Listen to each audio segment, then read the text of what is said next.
how could you possibly not be enjoying this? This is so much fun, the US Open. I love the carnage. I've been talking about it all week. Give me all the carnage. I love that every hole feels like a double bogey is impending. I love that a birdie feels like an eagle here.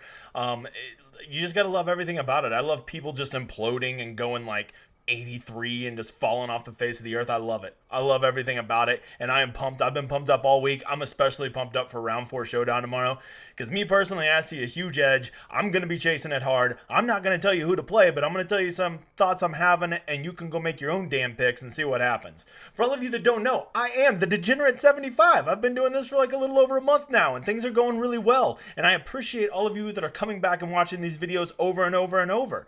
I'm a high-limit DFS player. Been doing this very competitively for about 5 years, but I also am kind of loud and have a lot of opinions and don't hold back on how I feel about things. Am I right, Fantasy National? So I'm trying to kind of bring this high limit world and this high energy world and put it together and bring some attention to DFS in a way that I don't see a lot of people doing. Well, yes, this is called the Showdown Hoedown because we do round 3 and round 4 Showdown every week, but we also do a Wednesday Q&A live stream to help you with all your week-long questions and anything strategies you need help for that. So make sure to be there Wednesday night at 7 p.m. Central Standard Time Zone because we do some badass drawings. Matter of fact, we'll just talk about those badass drawings right now. Every Wednesday night, I'm going to start doing a drawing for anybody who likes this YouTube video, leaves me a comment down in the bottom saying who's going to win this tournament tomorrow. Tell me, who's going to win the tournament tomorrow? I think that Jon Rahm's going to win. So that's who I'm saying. You pick whoever you want. And then leave your Twitter handle. And if you do that and go retweet this show over on Twitter and like that message, you'll get your name in the drawing. I'll do a big spinny wheel on Wednesday night. And if you win, you'll get to make a $100 lineup with me. And we will split the profits of that lineup 50-50. I'll straight PayPal you the money. And if that doesn't sound cool, just know you get to make a lineup with me. You get to see my process. And you'll see in a little bit, I've got some users, 5 guys who won the drawing last week. And we got some real sweats. Like we're talking like could win like thousands of dollars tomorrow in the Millionaire Maker. So that could be you, but you got to go do those things for me. If you want even more names in the drawing, we're in podcast form now. We're over on Spotify. Go leave me a 5-star over there. We're on Amazon. And most importantly, we're on Apple Pod. Go write me a 5-star review, leave your Twitter handle, say some nice things about the show, and I'll give you 3 names in the hat, and I'll keep 1 name in the hat forever, 3 names in the first drawing, and I'll keep them on there till you win, because I want everybody to win this drawing, because I promise you, all these guys that won it are having a really great time with it, and I kind of want to share that with all my loyal listeners. So that's what you got to do. Make sure you like my videos. Make sure you're leaving those comments, not just for the freaking drawing. Do it because you want to help my channel grow. And for all of you that roll with me, I asked you, go get me one person, because for all of you that are new, which I hope is a lot of you, it is Saturday of the US Open. There's got to be a few hundred of you that are new. I'm trying to get to 1,000 followers by the Open Championship. We got about 100 new followers yesterday. I've got to get to 1,000 followers so that I win a bet with 2 buddies, which is a ridiculous amount of money. I'm going to get there if I can keep up this pace. So please go subscribe to my channel and get one friend to go subscribe to my channel, because I am providing you information that is awesome here, and it is completely free. All I ask is for 1 sub. Okay, maybe 2 subs. Maybe you sub and go get like a friend, or I don't care. Get your dog to subscribe if he has a YouTube channel. I don't give a shit. Just get it done for me. I appreciate you so much. Let's see. I'm reliable too. Yeah, every Friday night, every Saturday night, you can count on me to be doing these shows. I'm even recording this before round 4 or round 3 is even over, so that you can have this information as early as possible and can start your process on making your lineups for tomorrow. We're going to cover all the stuff we normally cover, from weather to contest selection to everything you need to know. But I do got to address one point today. I always, at the end of every show, I always say 1 guy I'm playing and 1 guy I'm definitely not playing. And my 1 guy I said I was definitely playing today was Max Homa. And I definitely played Max Homa. But let me tell you something. When I say that's the 1 guy I'm playing, that doesn't mean you go play him. Not a tout. This guy right here, not a tout. I'm not here to give picks. If you want somebody to give you picks, go pay your $75 to one of those stupid ass tout sites. Go over there, get their recycled generic picks that they charge you for, and then maybe win like $1,000 on 1 GPP all year, and then go thank the tout site and act like they did something for you, when really, they just gave you some generic picks and it just hits randomly every so often, and you don't even realize how much you're down for the year.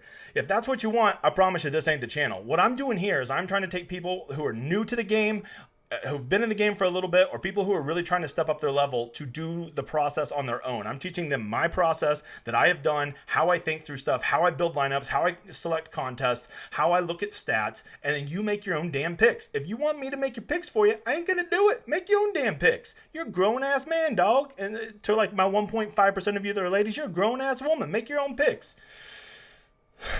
So that's it. I don't give them. Not a tout. We'll never be a tout. If you want this to be a tout site, you're on the wrong place. Go away.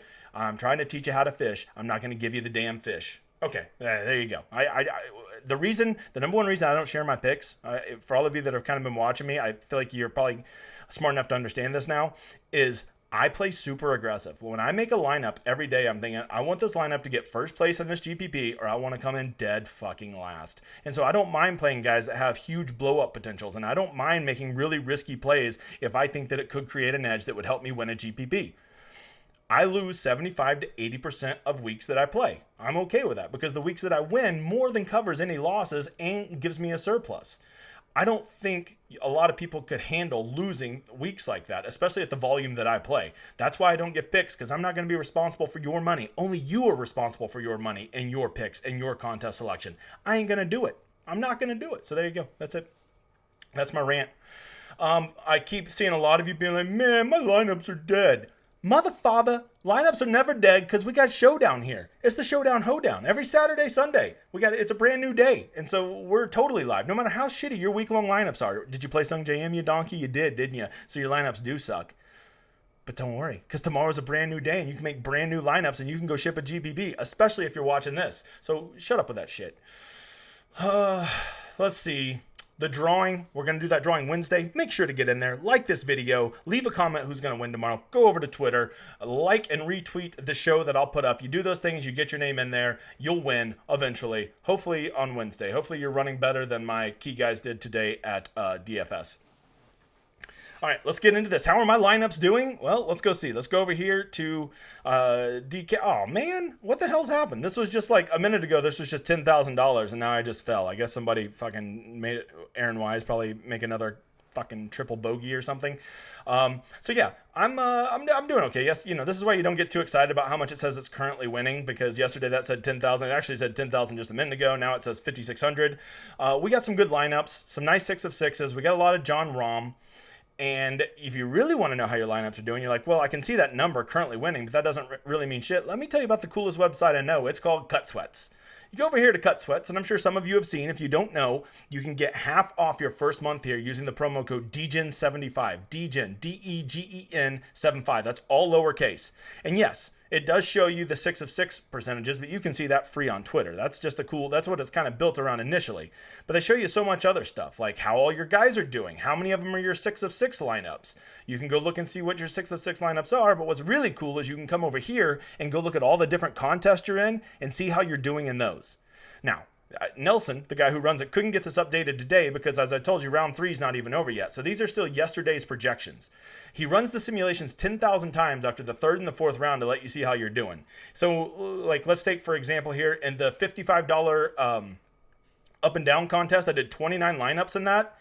According to Cutsweats, I have a 4% chance of winning that. A 1 in 25 chance of winning that.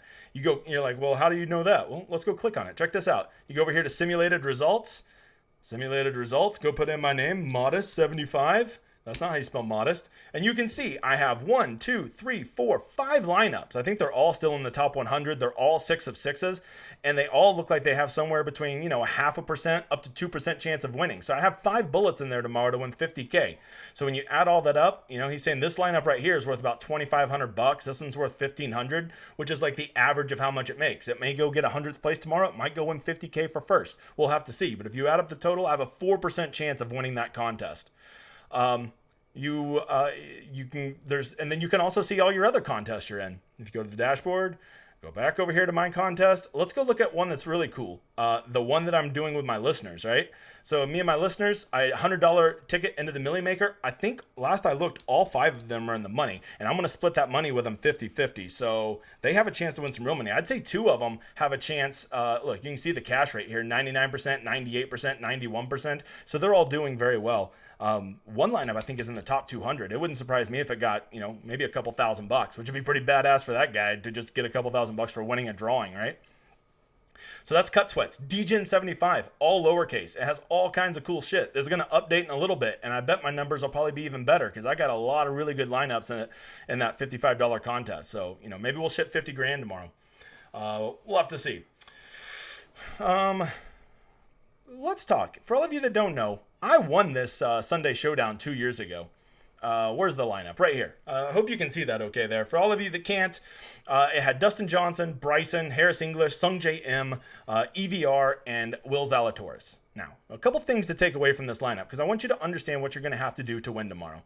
The first thing I want to point out is, I think a lot of people think I just avoid all chalk. Oh, DGen75, he never plays chalk. Well, I played 48% Bryson that day because I go look at the top 10 and I say to myself, who do I think's going to win? I think Bryson was 3 back heading into that day, and I was like, give me a charging Bryson all day. Now, I had him projected at about 45%, so I literally put him in 100% of my lineups that day. I think I did 50 lineups, and I put Bryson in every single lineup. Why do I do that? Because here on this channel, we preach the 2x rule. Whatever projected ownership you have a guy at, make sure you have him in at least 2 times that of your lineup. So if I have Bryson projected at 45%, I essentially had to have him in 100% of my lineups. I mean, technically 90, but come on, fuck, it's 100.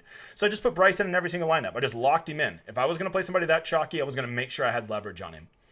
But from there, what I really did is I started picking top players that weren't right up there at the top of the leaderboard. Of course, I faded Matthew Wolff, who was winning it, because I think he was like 54% owned that day. So stupid to play that. And I went and I found stars who were lower owned, but still had the potential to move up the leaderboard with a solid round. And let's face it, if you've been watching the last couple days, an even par round is a pretty fucking good round at the US Open. So you see I have Dustin Johnson there. I got him at 6%. He went out and was my second highest score. I got Sungjae M at just 4%. He scored really well. And then I had my flyer. I had EVR in there. And that's kind of how you want to construct your lineup. You want to, if you want to go pick your one guy you think is going to win, but then you want to pick a bunch of guys who have high upside, who can go get you some birdies, because everybody's going to fall in love with position points tomorrow. But really, you want guys who are going to be moving up and getting 4 or 5 birdies. And I thought, hell, Dustin Johnson, he's rich. He's just going to go out there and try for birdies all day. And he got a lot of birdies that day. I think he had like 5 birdies, 5 bogeys that day, which was awesome, because every birdie at the US Open is like ×3, because they just ain't getting that many birdies out there. I took Will Zalatoris because I think the only reason he was in there is I needed the salary relief. I had no idea he'd come in at 26%, because he actually played pretty well that day to finish T6. So that's what you want to be looking at today. You know what I'm going to say. Don't play the leaders, but find those guys that maybe, if you're going to play one of those top 6 guys, play precisely one of them. The one guy you think is going to win, and just leave the rest out. And that is a great way for you to have leverage on the field and not eat all that chalk that everybody's going to play, because they're going to be falling in love with position points. For all of you that don't know, Sunday Showdown gives us the biggest edge because they offer position points. And everybody thinks, oh, I've got to play Jon Rahm because I get 13 position points. No, motherfather, you get 13 position points if he finishes them first. Okay? Just because he starts the day there doesn't mean he gets to keep those. Matter of fact, theoretically, he loses points all day, because he's going to be giving those points back if he doesn't win the tournament and he falls to like 4th place. So people are going to fall in love with position points, and it does make a little bit more sense this week. I understand that, because birdies, eagles are going to be more rare tomorrow, so position points do matter more than they do on a given week. However, that is not a reason to just say, well, I've got to play the top 5 guys, because we know more than anything, especially at this contest, people are going to fall in love with position points. And because of that, that gives us all the more leverage on ownership. Somebody like Keegan Bradley, Matthew Fitzpatrick, they're going to be super chalk tomorrow. Just don't play them. Just don't play them. But I'm scared that they might go win. Well, if that's the one guy you think is going to win, play him. But if you think he's going to win, we've already seen that anybody can blow up. Anybody can blow up. Even delicate little beautiful flower, Colin Morikawa, can implode, right? Joaquin Niemann, Xander Schauffele, who else was there? Aaron Wise. Basically anybody I needed in my week long. Just shit the bed. It can happen. Everybody's going to say tonight on these shows, oh, Matthew Fitzpatrick, he plays good in the wind. Matthew Fitzpatrick, he plays good on tough courses. It's going to be all this narrative. He looks so good today, right? No, he could never fail. Okay, you go play 40% Matthew Fitzpatrick. I'll pass. Thank you. So, if you think Matthew Fitzpatrick's going to win, play his ass. I don't give a shit who you play. I'm telling you, I'm not going to play him because I don't think he's going to win. I don't think there's any chance he wins. But, I also thought Max Homa was going to do good today, and we saw that didn't really happen. All right. let's talk a little bit about contest selection for tomorrow. What do we got here? The lobby. Let's go to round 3 showdown. This stuff's really important, guys. I hope that this part does not bore you because it is so important. Total prizes. Go sort by that. And this is what everybody does. Oh my God, $100,000 to first. I got to play in that. Don't do it. 28% of all money going to first place is stupid.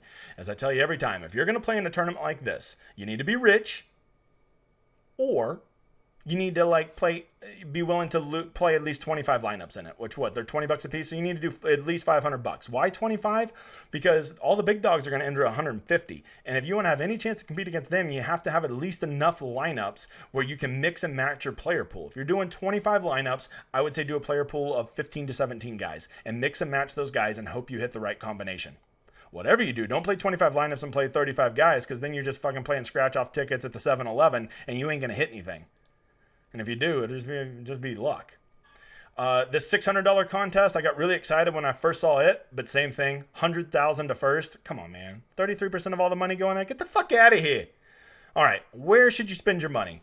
You always got to love these $200 single entries, these $100 single entries, the $33 single entry, the $5 single entry. They're all really great contests.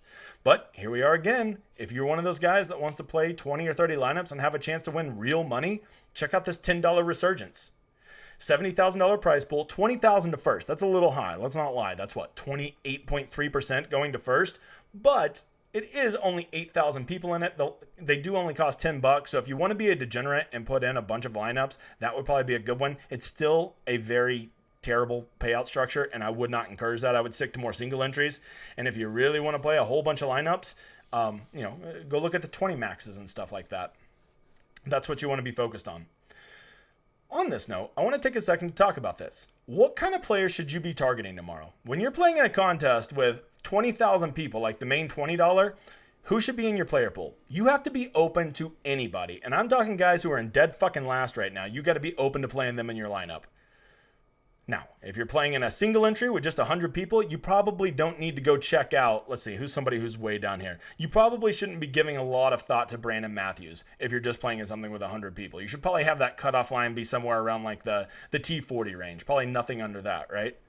But if you are playing in one of those tournaments where there is more than, a couple thousand people, the $10 resurgence, the $20 main tournament, you've got to be open to playing anybody, because some random slapdick is going to go off tomorrow morning and probably be the nuts play tomorrow that you have to ship the GPP. So you have to be open to that, because with 20,000 people, you don't got to hit the exact nuts, but you got to be pretty damn close. So let what contest you're playing in dictate how risky of players you take on. Okay, I said go check out that Bestling guy yesterday. If you were playing in a 20-person contest that's a $100 single entry, you don't need to be playing Bestling. That's somebody you play when you're playing 50 lineups in the $20. That's when you start considering that. Excuse me, I need a drink. Oh yeah, this show is always brought to you by Topo Chico. Okay, we are on to what's the first thing we always check? I'm talking to you, new guy that's never been here. What's the first thing we always check in Showdown? What is it? Good. Very nice. It is. It is weather. So let's go check it out tomorrow. It looks pretty comparable to today. Just kind of slightly windy and gusty all day. It ain't going to be easy scoring conditions. They're going to get their asses owned. I do see a little bit of rain tonight, a little bit of rain in the morning, which might soften it up a little bit, which only makes me think that the morning guys are going to probably have it a little easier. And if you go look today, you go look and you can search by waves here on Data Golf, it would appear as though the afternoon guys played a little bit easier than the morning guys, but that's really not true, right? The earlier guys had the better conditions. They just have more guys fucking imploding and going and shooting 87, which kills the scoring average, right? But there were more good rounds coming out of the early morning than there were out of the late afternoon. So the morning does play easier. Don't get confused by these numbers. You can make numbers look like how you want them to. What are we talking about? Weather. Yeah, the weather looks pretty steady. Even over here on Willy Weather, it has a slight peak around 1 or 2, but that's when most of the people are going to be on the course anyways. I just don't see a huge weather edge. The only thing I would really read into the weather is that it might be a little softer tomorrow, so you might be able to stick some more irons, but how you're going to incorporate it in your lineups, I don't fucking know. Really what I would do is just know it's probably going to play difficult, and birdies are going to mean something tomorrow. That's what I would take from it. Okay. Once again, for all of you that are new, which I hope is a lot of you, we hit like 1,100 people watching my video yesterday, which is insane for a Friday video. I hope this one beats that. So we're clearly getting a lot of new people in here. New people, I'm not going to tell you who to play tomorrow. I'm going to tell you what things to go look at. And for all of you that don't know, go check out Data Golf. I'm right here on Data Golf's page. You just go click right here, live tournament stats, and you can see all this shit for free on their website. None of this is behind a paywall. It's all free. Go look at it. If you don't know how to analyze these stats, well, I'll try to do a little bit to explain as we're going over them. I'm going to be focusing mainly on round 3 stats because I think tomorrow is going to play a lot like round 3 played today. So I kind of want to see who was playing well, who was doing what well in today's conditions so that I can use that to make my decisions for tomorrow. First thing I want to look at, the first thing I want to look at is who scored the best today. Will Zalatoris, Matthew Fitzpatrick, Denny McCarthy, Keegan Bradley, Gary Woodland, Sebastian Munoz, Minwoo Lee, all shot under par. Those are the only guys that shot under par today. I will be playing precisely fucking 0 of them. Not a single one. I'm not going to play them because all of those guys are going to be at an ownership premium, Marks. Everybody's like, they played good in hard conditions, and if they did play hard and good conditions yesterday, I got to play them today. Okay, I mean, if that's how you think, or, you know, like it's really fucking hard to play well in these conditions and they play well today, so, statistically, none of them are going to play well tomorrow. You know, I understand that Will Zalatoris and Matthew Fitzpatrick are really good players and they can do it 2 rounds in a row, but I would really bet you those other 5 guys I named don't have much of a chance, which kind of sucks because I got a lot of those guys in my week long and I would like to see them do well, but not a chance I'm even considering them for Showdown tomorrow. And here's another good thing to look at. Go look at some guys that shit the bed, but like aren't out of contention. Like somebody who just kind of did a little moonwalking today down the leaderboard and has bounce back potential, and go check out their stats, right? Aaron Wise, he looked horrific today, but like he's only T11. No one's going to want to play him. He did pick up off the tee. Yes, he was bad at everything else. Actually, he was neutral putting. So like Aaron Wise, he's a great bounce back candidate. Hayden Buckley. I'm not telling you to play these guys. I'm saying go look at them. Oh, here's one you definitely got to consider. Brian Harmon. He didn't make shit today. He was terrible around the greens, but he like had a lot of birdie looks and just didn't make anything. Literally didn't have a single birdie. He's a great bounce back candidate. Patrick Rogers, not so much. He sucks. Xander Schauffele, an amazing bounce back candidate. I don't see how you don't play Xander Schauffele tomorrow. He's going to be that asshole that's going to go backdoor a top 10 and we'll forget that he sucked for most of this tournament and let all the week-long donkey chalk get there. Fuck, I hate to scream. Oh boy, Max Homa. Can I even say his name? Are you getting mad when I even have the mouse over him there? Okay, so that's the first thing we looked at was who played well today. I'm off of them. That doesn't mean you can't play them. I'm just not going to pay an ownership premium for those guys. If they played well today, they will be higher owned tomorrow because people think that today is connected to tomorrow, and they're not, especially at a course this hard. It's going to be random ass carnage tomorrow. So the best thing you can do is get leverage by avoiding chalk. And who's going to be chalk? Guys who played well today. Guys who are not going to be chalk that could still scoot up the leaderboard who have been playing generally well this week are those guys I just talked about, the bounce back candidates, guys that had poor rounds today, but they are still right there in that lurking zone.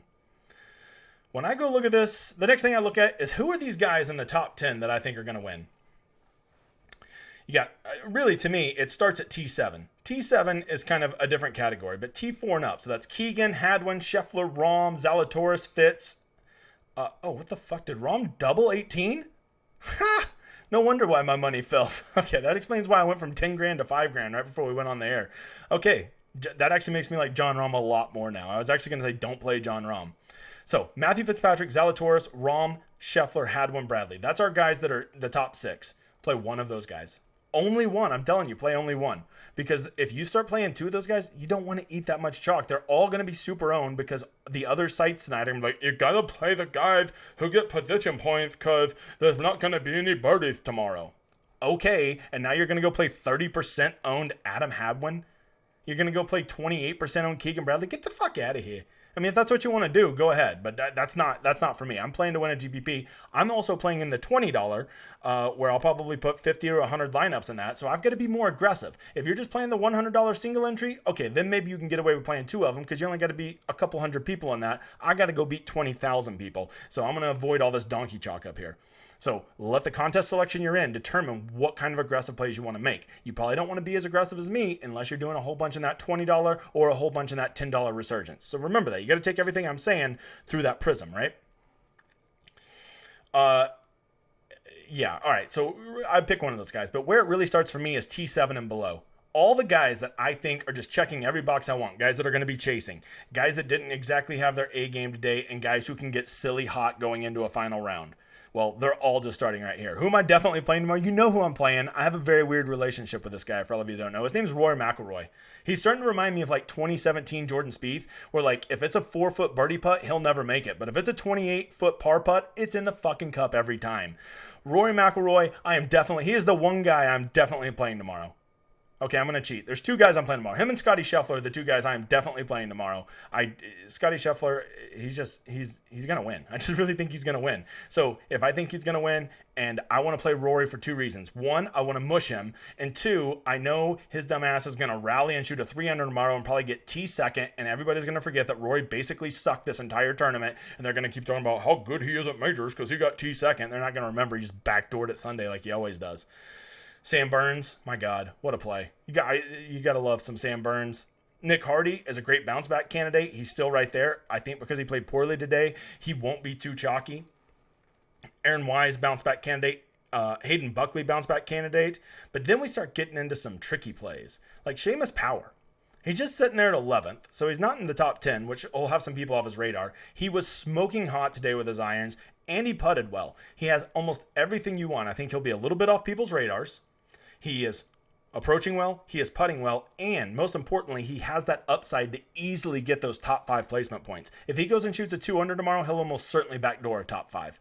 So a guy like that, Seamus Power, Gary Woodland, kind of appealing. Right there in that Goldilocks zone, as I like to call it.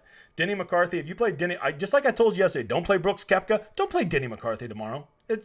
Don't do it. It's just, you're welcome. All right, Brian Harman's a great bounce back candidate. I think Patrick Rogers sucks. Here is another one that really caught my eye doing the stats. Davis Riley sucked today, I know, because I have him in a ton of my week long, but his approach was killer. And if there's a guy just sitting right there in a perfect Goldilocks zone where he could sneak up there and backdoor a top 5 and go win you a GPP, it's Davis Riley. And right below him, Hideki Matsuyama did the exact same thing today. I swear that guy had a 12-foot for birdie on every hole, and I believe he made precisely 0 of them. So Hideki has been looking pretty decent all week, just hasn't made a putt. And you're probably thinking, well, Hideki can't putt. I agree, he can't putt. But like, if you keep giving yourself enough 12-footers, he'll make some tomorrow just on accident. Dustin, he got it all done luck sacking with a putter today. Don't love that. Munoz, Minwoo Lee, guys like that who skyrocketed up the leaderboard today. Be careful. You're going to pay an ownership premium on those guys, and it's going to be so hard for them to follow up a really good round. It would not surprise me if either of those guys shoot an 80 tomorrow. So, take your chances as you will. I'll tell you this Joohyung Kim guy, he's a really good ball striker, and he does a lot of really good stuff. Maybe consider him. If you want to have your lineup tomorrow either get first or last, if you want the ultimate DFL, dead fucking last or first place guy, check out Thomas Peters. He'll do that for you. Thomas Spieth, they're right there in that area. Patrick Cantlay, he's another one of those guys. People are like, oh, he moved up a lot today, but he really didn't play that well. He kind of, I don't like that. If I'm going to play one of those big names that's charging from this range, to me, it's definitely Xander Schauffele. Started out like 6 over through 12, and I think he finished like 3 under through his last 7. So to me, that's like the perfect guy that's going to go backdoor top 10 and probably I would be shocked if he's over 7 or 8% ownership. Because people are like, I can't play him. He's too far back. Not going to get no position points. Okay, he's in 33rd. Chill. Okay, other things to look at. By the way, I'm not going to go over every person. I'm just giving you some names. Go look at some guys who killed it with approach today. It's a lot of the guys I already told you. Hideki, Seamus Power, Davis Riley. Oh, by the way, Harris English killed it today. If you're playing in that $10 resurgence and you want an absolute fucking punt, go check out Harris English, who lost 4.5 strokes putting in 1 round today. Harris English is a really good putter. If he does that approach game tomorrow, he has a 67 in him. And if you're getting a 67 on a Harris English, I don't care if he gets you position points. You're going to win a GPP with a guy like that. Guys who gave it away around the green today. Anybody shit the bed around the green that really cost him? Brian Harman, who's traditionally good around the greens, unless I play him because I mush people. Scotty Scheffler, Rory McIlroy, Riley Davis. I'm just all over these guys. I'm just trying to give you some different things to look at. And then lastly, who were some guys that putted really shitty that are traditionally good putters? Bo Hostler. No one's going to be on Bo. No one's going to play Dumpy Bo tomorrow. He, 8 over today? No one will play him, but he's still T33. That's a sneaky one. By the way, motherfather, I'm not telling you to play these guys. I'm telling you to go look at them right here on Data Golf. You can look at this stuff too. I'm just telling you some things that caught my eye. So, let's go over this. Who is going to be the highest owned guys tomorrow? Your highest owned guys are going to be Matthew Fitzpatrick, Will Zalatoris. Why? Because they are in first place and people are stupid and they think that somehow gets them 13 points. They like for those GPPs to start and them to see all their little lineups over in the money because they have all them fake points. Whereas if you look when the GPP starts, all mine are way off to the left because I have like no starting points because I take all the dudes who are going to move up. So there's your top 2 owned guys, Matthew Fitzpatrick, Will Zalatoris. I think because they're both tied, they're both pretty good, and they're both semi-pricey. You're probably looking at about 45% on both of them. John Rahm will be at least 35 to 40%, so that's super chalky. Scotty Scheffler and Rory, as much as I like them, they'll be popular. I would guess both over 30% because people love to spend their salary, people love guys in the top 10, and people love big names. And they check all 3 of those boxes. The other guys who will be popular are guys coming off of big rounds. Keegan Bradley, Denny McCarthy, Gary Woodland. People are going to think, oh, they played good yesterday, they'll play good today. Okay, I mean, I guess. Maybe. Probably not, but maybe. You do that. That's not my game. That's not how I roll. All right, the pivots. I gave you tons of pivots. To me, all the pivots just start really looking from the T7 down. How much, if I'm playing if I'm playing a $100 single entry, I probably won't go much below the +5 range, which is the I'll probably go down to the T45 guys who are at +6 because they're just close enough to easily backdoor top 25 and get me some placement points. And, if they can backdoor that, that's good enough for me. So, a guy like KH Lee, he really caught my eye because he was ball striking the hell out of it today and could not putt. So you got to be interested in that. Joaquin Niemann, no one's going to play Joaquin Niemann. And he wasn't very good today, but you're telling me Joaquin Niemann can't go get hot tomorrow when he doesn't give a shit. Brooks Koepka looked terrible today. His stats were horrific. I told you not to play him. So what does that mean? He'll probably go kill it tomorrow, right? Because that's how this happens in golf. None of it makes any sense.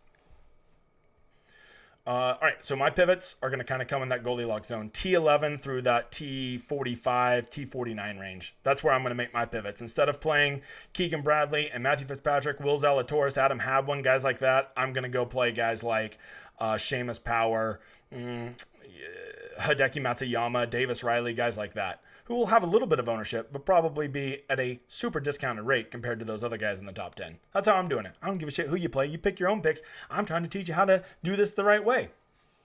So just to be clear, the one guy I am definitely playing tomorrow is Rory McIlroy and Scotty Scheffler. Rory, because I want to destroy his career by mushing him, and Scotty Scheffler because, well, I just think he's going to fucking win. That's pretty simple. And the one guy I'm definitely not playing is, well, this is easy. Will Zalatoris. A, he's in the lead. B, he's coming off a great round. And C, I have him all over my week long, so I'll just hedge against him by not playing him in Showdown. That's an easy play. Is Matthew Fitzpatrick probably going to go kill it tomorrow just to spite me? Yes. He'll kill me at week long. He'll kill me at Showdown, and I don't care. So, yeah, there you go. That's who I'm definitely playing, who I'm definitely not playing. If you want to see some interesting round 4 scores before we get out of here, a couple guys that caught my eye. The best round 4 scores over the last 12 rounds. Thomas Peters down here at 24th. Brian Harmon at 26th. Mark Leishman. Let's go see what Mark Leishman's up to real quick before we get out of here. Let's see, what did he do today? All right. He was approaching, lost a lot with the putter, and he's good at round 4s. There you go. There's yet another punt to consider. Mark Leishman.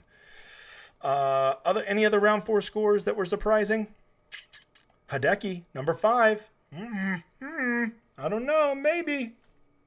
All right, I think that's it. Guys, don't forget to go get in the drawing by liking this video, leaving a comment down at the bottom saying who you think's going to win the U.S. Open tomorrow, and go over to Twitter, retweet this show, give it a like, and then most importantly, be here Wednesday night for the freaking drawing. We're going to do a live stream at 7 o'clock. We keep like 200 people in there consistently. It's amazing how fast it's growing, and it's only going to grow more with you being there. Plus, I'll probably have some ranch waters, and when you get a couple ranch waters in me, I get a little belligerent. The degenerate getting belligerent. Don't forget to check out Cutsweats, DGen75, all lowercase, is the promo code. I hope you are excited for tomorrow. Reach out to me on Twitter if you need anything. It's the Degenerate75. It says it right here below me. I tend to not big dog anybody. I try to be nice and help out everybody as much as I can. When you hit those great lineups, make sure to send me screenshots so that I can retweet and people can see your accomplishments. I'm just teaching you the process. You're the ones making the pick, so give yourself the credit. I believe that's it. I cannot wait for tomorrow. Let's have some fun. Let's win some money. And let's see each other Wednesday. I hope you enjoy my outro.